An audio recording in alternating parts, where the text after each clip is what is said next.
GIC mains exam की preparation की series में ये मेरा थर्ड वीडियो है और आज की इस वीडियो में हम डिस्कस करेंगे मेटाफिजिकल पोइट्री के question answer.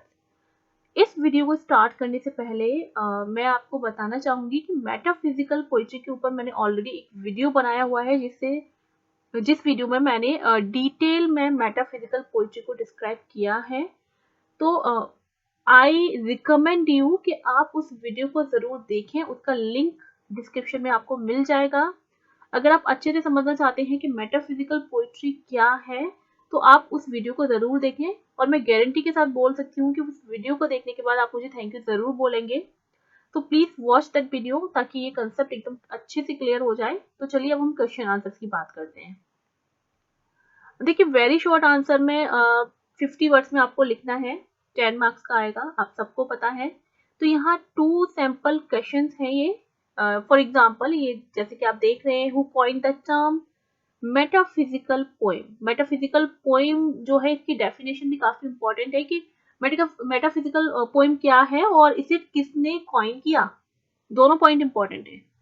What is the most famous metaphysical poem, ये भी पूछा जा सकता है साथ में कि मेटाफिजिकल पोएम में सबसे फेमस पोएम कौन सी है। दूसरा आपका ये है कि which poet and critic coin the term metaphysical poetry, then आपका आंसर सेम रहेगा, राइट।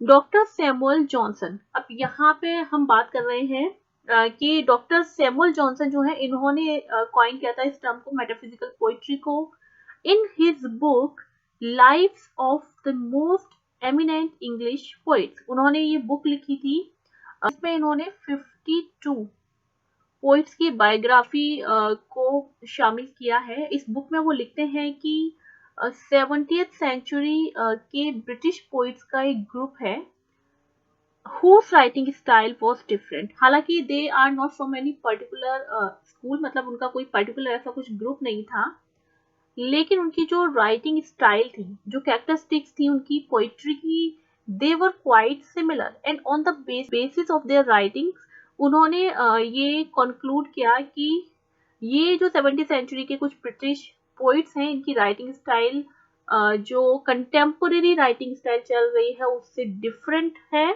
एंड उन्होंने उनकी एक लिस्ट बनाई और इस लिस्ट में उन्होंने शामिल किया था जॉन डन को, George Herbert, Richard Crashaw, Andrew Marvell and Henry von.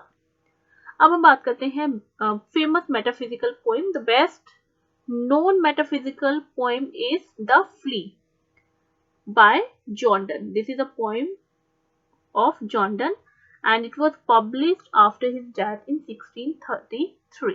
तो आपका ये आंसर रेडी हो गया 50 वर्ड्स में। नेक्स्ट हम देखते हैं short answer. Write a short note on John Donne as a metaphysical poet. क्योंकि अगर हम जब भी मेटाफिजिकल पोइट्री की बात करते हैं तो हमें कोई और राइटर आए दिमाग में या ना आए, लेकिन जॉन डन का नाम सबसे पहले आता है और जॉन डन जो है ये बहुत ही ग्रेट राइटर थे मेटाफिजिकल पोइट्री के और शुरुआत भी जॉन डन से ही हुई है। तो इसलिए हम सेंटर जो हमने यहाँ पे बनाया है, क्योंकि मोस्ट प्रोबेबली अगर क्वेश्चन पूछा जाएगा तो जॉन डन से रिलेटेड ही पूछा जाएगा, ठीक है। तो इसलिए यहाँ पे एक शॉर्ट आंसर है जो तैयार किया है। नेक्स्ट हमारा क्वेश्चन है who is considered the great metaphysical poet and why. तो ग्रेट मेटाफिजिकल पोइट कौन है, वो भी जॉन डन ही है। तो दोनों ही तरीके से क्वेश्चन पूछा जा सकता है। तो चलिए अब हम इसका आंसर देखते हैं। John Donne is a great metaphysical poet because every element of metaphysical poetry exists in his poems। तो जो कैरेक्टरिस्टिक्स मेटाफिजिकल पोइट्री में बताई गई है वो सारी आपको जॉन डन की पोइट्री में मिल जाएंगी, उनकी पोएम्स में मिल जाएंगी। He was the one who created new kind of poetry in those days when everyone was following the conventional poetry। Conventional poetry से मीन यहाँ पे एलिजाबेथन पोइट्री से है, क्योंकि ये उन्होंने मेटाफिजिकल पोइट्री तब लिखी जब हर कोई एलिजाबेथन स्टाइल में लिख रहा था, ठीक है। तो उन्होंने क्या किया कि एक नया तरीका खोजा पोइट्री को लिखने का और उसमें अपनी पोएम्स को लिखा। क्योंकि जो एलिजाबेथन पोइम थी, जो कन्वेंशनल पोइट्री, जो ट्रेंड्स चले आ रहे थे, इट लैक्ड इमोशंस, उनको लगता था कि इसमें इमोशंस की कमी है, so there was no originality in it, and John Donne on the other hand presented his own emotions in his poems. He uses conceits, उन्होंने conceits का यूज किया है उनकी poems में, कोई artificiality नहीं थी, there is no artificiality in his poems. His demonstration is fresh and original. उनकी जो writing style थी, जो demonstration था, that was totally fresh and original. उससे पहले इस तरीके का content नहीं लिखा गया था, उस तरीके की जो स्टाइल थी पोइट्री राइटिंग की, वो एग्जिस्टेंस में नहीं थी. Done was an intellectual. Done एक इंटेलेक्चुअल थे and he has always used unique and new concepts.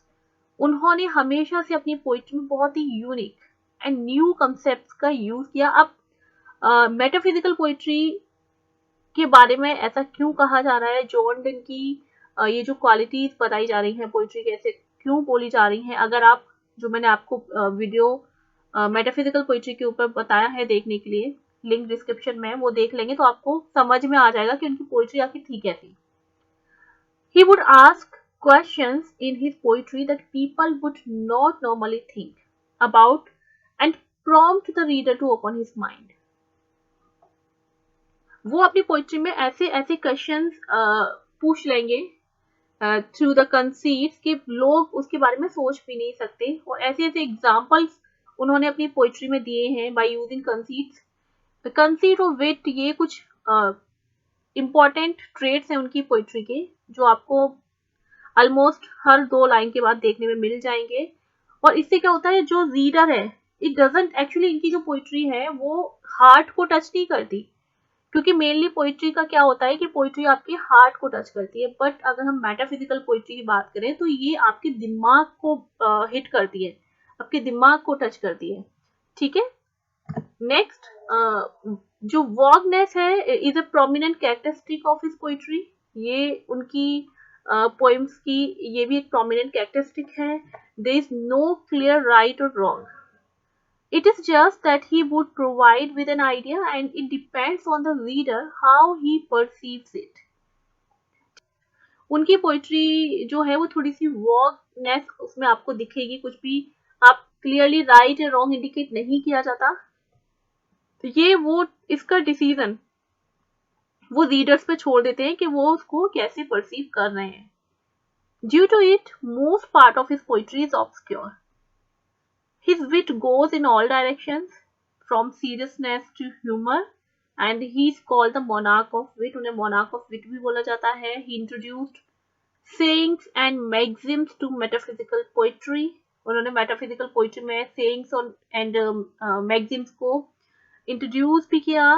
All these elements make his poetry remarkable and him the best metaphysical poet. तो हम लिखने के लिए तो कुछ और भी लिख सकते थे और पोएम्स के एग्जाम्पल्स भी हम यहाँ पे दे सकते थे, लेकिन क्योंकि हमारे पास वर्ड लिमिट है तो हम उस वर्ड लिमिट से ऊपर नहीं जा सकते. तो I think this answer is sufficient. And अगर आप अपनी हैंड से कुछ एड ऑन करना चाहें, कुछ एडिट करना चाहें, तो आप अपनी तरीके से अपने आंसर को लिख सकते हैं. This is just a sample answer according to me. ठीक है. तो आपको समझ में आ गया होगा कि किस तरीके के क्वेश्चंस आ सकते हैं और किस तरीके से आपको आंसर राइटिंग करनी है. नेक्स्ट अब हम देखते हैं हमारा लॉन्ग आंसर.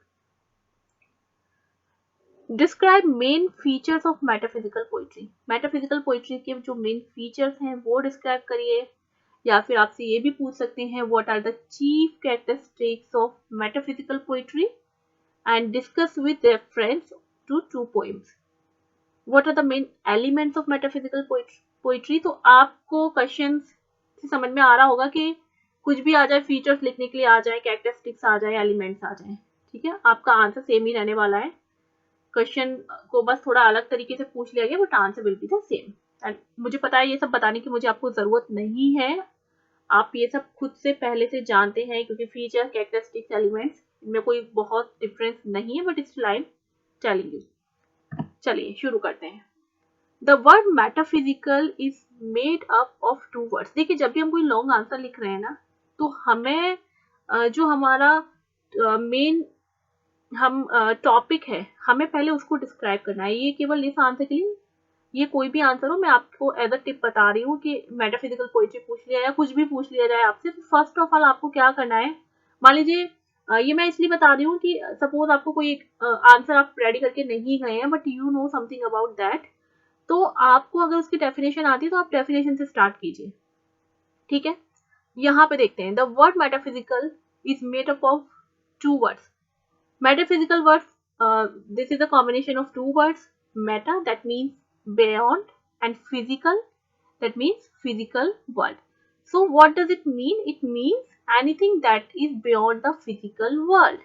कोई भी ऐसी चीज जो इस भौतिक संसार से, जो सांसारिक दुनिया है, इससे परे हो, that is metaphysical.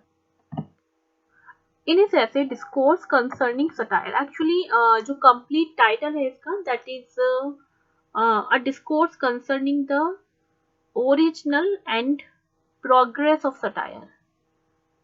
Original and progress of satire.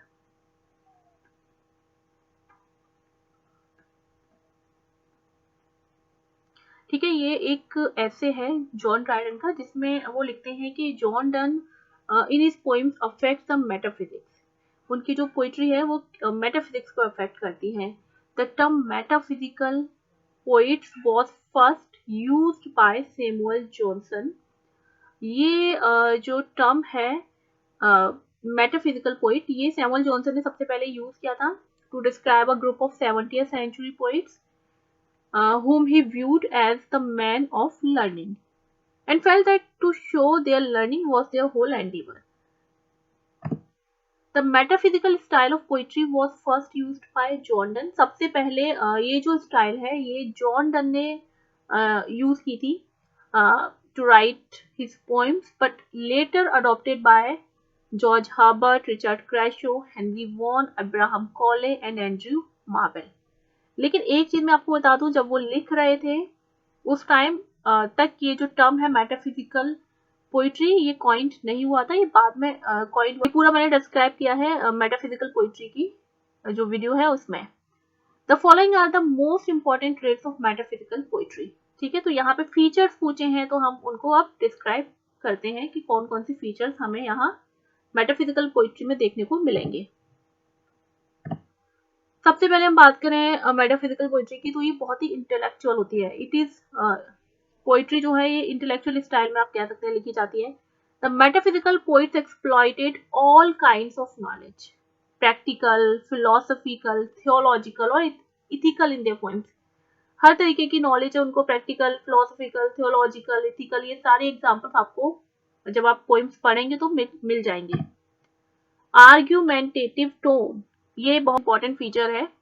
In to his coy mistress, ये पोएम है एंड्रू मार्वल की, जिसमें कि वो परस्यूट कर रहे हैं अपनी मिस्ट्रेस को to indulge in the act of love making by providing different argument to show the reasonableness of his stand.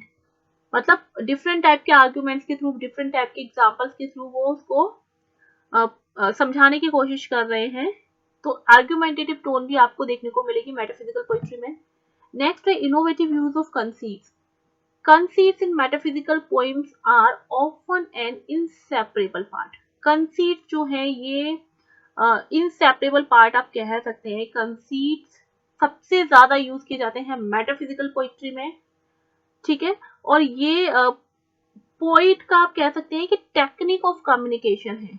Conceits के थ्रू वो अपनी बात कर रहे हैं, कंपेरिजन कर रहे हैं, ऐसी ऐसी चीजों का कंपेरिजन कर रहे हैं जिनको कि आप सोच भी नहीं सकते हैं। फॉर एग्जाम्पल आप देखेंगे कि जो मेटाफिजिकल पोइट्स हैं वो कुछ नहीं तो टू लवर्स का जो कंपैरिजन है वो कंपस के साथ कर दे रहे हैं। या फ्ली अगर आपने पढ़ी होगी तो उसमें आप देखेंगे किस तरीके से जो जॉन डन है वो फ्ली की जो बाइट है और उसको कंपेयर कर रहे हैं किस तरीके से जो फ्ली की जो बाइट है और जो मिक्सिंग अप ऑफ ब्लड्स हैं inside the body of the flea. क्योंकि जो फ्ली है सबसे पहले उसने क्या किया, जो स्पीकर है उसको बाइट किया, उसकी लवर को बाइट किया, तो उन दोनों का जो ब्लड है वो उस फ्ली के स्टमक में क्या हुआ, मिक्स हो गया। तो उन्होंने उसको किस तरीके से कंपेयर कर दिया कि ये हमारी यूनियन हो गई, ये टू लवर्स की फिजिकल यूनियन हो गई। तो इस तरीके से उन्होंने कंपेयर कर दिया। तो बहुत ही इनोवेटिव यूज किया है कंसीट्स का अपनी पोइम्स में। witty, ironical, and conversational tone. The metaphysical poems are marked by subtle wit, आपको wit मिल जाएगा, irony है, and are composed in the style of everyday conversation. For example canonization जो जॉर्डन की पोइम है उसमें वो बोलते हैं, जो ओपनिंग लाइन है पोइम की उसमें वो बोलते हैं, for God sake hold your tongue and let me love. ठीक है, तो ये कॉन्वर्जेशनल जो टोन है you can see in all the metaphysical poems. Done जो है वो अपनी पोइम गुड मॉर्निंग की शुरुआत करते हैं in a direct tone with the line I wonder by my troth what thou and आई।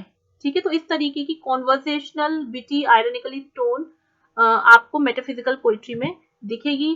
तो कॉलोकियल जो डिक्शन होता है, जो जिस तरीके के वर्ड्स और नेटिव लैंग्वेज वो यूज करते थे वो मिलेगा आपको। हार्शनेस है, ऑब्सक्योरिटी है, अनकन्वेंशनल एंड एब्रप्ट ओपनिंग है मेटाफिजिकल पोइम्स की। ब्रीफ एंड इंटेंस मेडिटेशंस भी हैं। ये बहुत इंपॉर्टेंट कैरेक्टरिस्टिक्स है ये सारी जो मैंने लिखी हैं, क्योंकि अब हम 250 वर्ड्स में सबको डिस्क्राइब नहीं कर सकते, वर्ड लिमिट आ जाती है। तो ऐसा नहीं है कि जो मैंने जो 4-5 यहाँ डिस्क्राइब की हैं, अगर आप चाहें तो ऑब्सक्योरिटी को डिस्क्राइब कर सकते हैं, बाकी को नीचे लिख सकते हैं। हार्शनेस या कॉलिकल डिक्शन कैसे यूज किया है, with examples you can describe. Unconventional and abrupt opening कैसे आपको समझाना है, you can use this point as a heading, then you can describe. Brief and intense meditation. So I hope आप मेरी बात को समझ रहे हैं कि आपको क्वेश्चन राइटिंग कैसे करनी है। ठीक है, तो कुछ भी आप इसमें डिस्क्राइब कर सकते हैं, कुछ पॉइंट्स, एंड कुछ जो छूट जाते हैं उनको छोड़िए मत, उनको आप इस तरीके से लिख दीजिए जो मैंने यहाँ पे लिखा हुआ है, क्योंकि 250 वर्ड्स में आप इतना सब कुछ नहीं लिख पाएंगे, राइट। तो ये सारी कुछ कैरेक्टरिस्टिक्स हैं मेटाफिजिकल। आई होप ये वीडियो आपके लिए हेल्पफुल रहेगा एंड आपको समझ में आ गया होगा कि आपको आंसर राइटिंग कैसे करनी है। तो अगर आप और भी वीडियोस देखना चाहते हैं तो मेरे चैनल को सब्सक्राइब कर सकते हैं। Stay tuned and wish you all good luck for your preparation for your exam. Thank you so much for watching.